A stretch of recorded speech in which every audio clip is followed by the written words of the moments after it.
Guys, आज की video का टॉपिक है कि सोराइसिस के लक्षणों को कैसे कम करें। इसको शुरू करने से पहले ये जानना बहुत ज़रूरी है कि आखिर सोराइसिस के लक्षण होते क्या क्या हैं। नंबर 1 सबसे बड़े, मैं आपको 4 लक्षण बनाता हूँ सोराइसिस के। नंबर 1 है लाली आना। लाली का मतलब है इन्फ्लेमेशन होना, रेडनेस होना। सेकंड आपका होता है पपड़ी का झड़ना। पपड़ी का झड़ने का मतलब है प्लाक्स बनना, सिल्वरी वाइट कलर के प्लाक बनते हैं सोराइसिस में।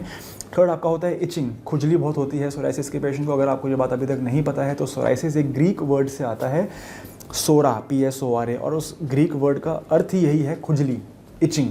तो सोराइसिस जो वर्ड है उसके अंदर ही इचिंग है। इसका मतलब ये इतना इंपॉर्टेंट, इतना प्रोमिनेंट सिम्टम है जो सभी को होता है, वो होती है खुजली। एंड चौथा होता है कि कभी कभी कट लगने पे खून भी उसमें से निकलता है। इसको हम कहते हैं ऑस्पिट साइन, AUSPIT।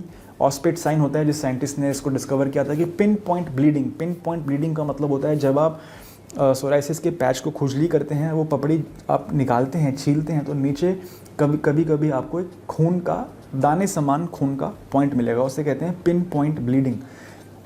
और ये ऑस्पिट साइन डिफरेंशिएट करता है आपके स्कैल्प सोराइसिस को डैंड्रफ से। डैंड्रफ में नमक जैसे दाने गिरते हैं कंधे पे, लेकिन पपड़ी नहीं निकलती है। लेकिन अगर पपड़ी निकल रही है और उसके नीचे खून का दाना मिल रहा है, साथ में बाल टूट रहा है, that means it is scalp psoriasis, it is probably scalp psoriasis. Anyway, तो ये थे 4 सिम्टम्स। अब बात करते हैं कि इन सिम्टम्स को हम कम कैसे करें। हमें कुछ ऐसा करना है जो इन सभी सिम्टम्स पे एक्ट करे और ये सिम्टम्स हमें ना हो। तो नंबर 1 है, ये सारे के सारे सिम्टम्स हो क्यों रहे हैं वो समझते हैं। वो हो रहे हैं खून में इन्फ्लेमेटरी मॉलिक्यूल्स होने की वजह से। देखिए सोराइसिस क्या है, अगर मैं 10 सेकेंड के लिए आपको बताऊँ, सोराइसिस एक auto immune inflammatory genetic condition है।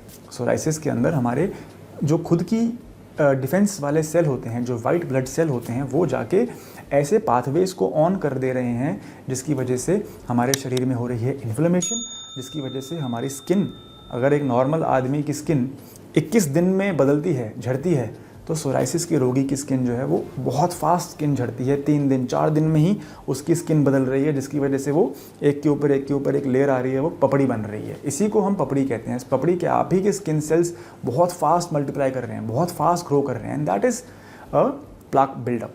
तो हमें इसका मतलब है कि खून के अंदर इन्फ्लेमेशन कम करनी है और स्किन के ऊपर इन्फ्लेमेशन कम करनी है।